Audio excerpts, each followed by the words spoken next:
La lingua siciliana, tra le lingue parlate in talu territorio di chiddu chi ho è lo Stato italiano, è chi da chiavi la più antica tradizione letteraria, mai interrotta.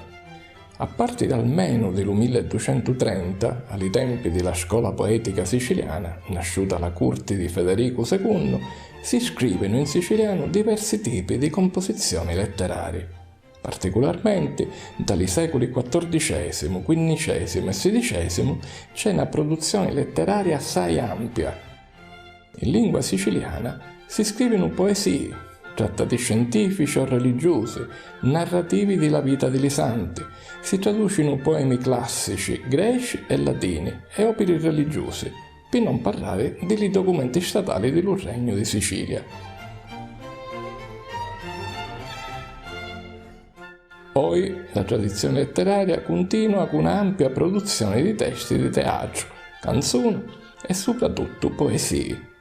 Però, una volta ogni tanto, ne esce pure qualche romanzo in siciliano o si traduce nella nostra lingua qualche libro famoso, come la Divina Commedia o parti della Bibbia.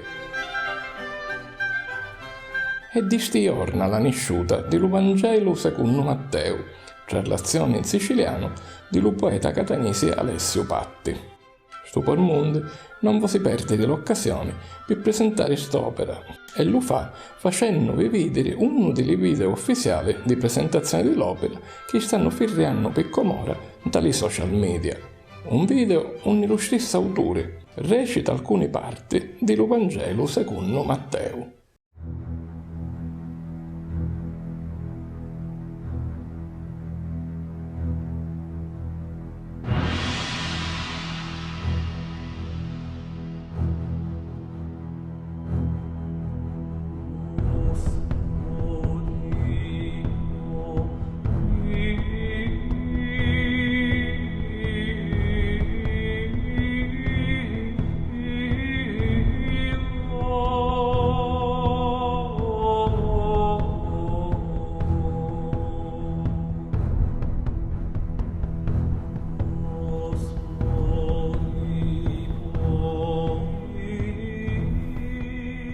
È stato indispensabile per l'uomo vecchio ascoltare la parola di Dio nel proprio linguaggio, perché è così che Dio si fa comprendere e ama parlare agli uomini, nella loro lingua. Anche per l'uomo nuovo è necessario riscoprire la parola di Dio nel proprio linguaggio. Ascoltarla oggi nel siciliano aulico, nella lingua dei nostri padri e dei poeti, ci riempie di emozione i sensi e lo spirito, illuminando di luce nuova la nostra fede. La parola, letta e ascoltata in questa nuova luce, dà ai siciliani, e non solo a loro, nuovo vigore all'anima, stimolando il credo a più alte comprensioni. Rileggerla nella lingua natia permetterà a tutti di entrare in confidenza con il sentire di Dio, di conseguire la verve dello Spirito Santo, attraverso la quale Dio parla e si dona, per raggiungere indistintamente ogni uomo. Allora Erode, chiamato in segreto i magi, si fece dire con precisione lo tempo quando la stidda compariò e li mandò a Betlemme, citandole: «Iti e informatevi con cura dello picciriddu, e quando lo trovate facetemelo sapere, perché pure io possa venire ad adorarlo».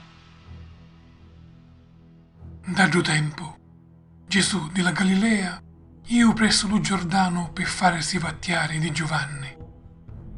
Giovanni però voleva trattenerlo, dicendo: «Sogno io che hai bisogno di essere vattiato di Tia, e tu venendo mia?» Ma Gesù ci disse: «Lascia fare più ora, già che conviene che da così attuamo ogni giustizia». Allora Giovanni acconsentì. Appena vattiato, Gesù ne uscì dell'acqua, ed ecco si graperono i cieli, ed iddo viste lo Spirito di Dio scendere come palumma e giungere sopra di iddo. Ed ecco una voce dello cielo che disse: «Questo è mio figlio prediletto, d'iddo trovo compiacimento». Addomandate e vi viene dato, cercate e trovate, doppuliati e vi viene graputo, perché qua domanda ricevi, e co cerca trova, e a co doppulia viene graputo. Cu, trovatri, allo figlio che domanda un pane, ci dona una pietra, o se ci domanda un pesce, ci dona una serpe. Se voi altri, dunque, che siete cattivi, sapete dare cose buone alle vostri figli, quanto più lo Padre vostro, che stanti li cieli, dona cose buone a chi che ce la domandano.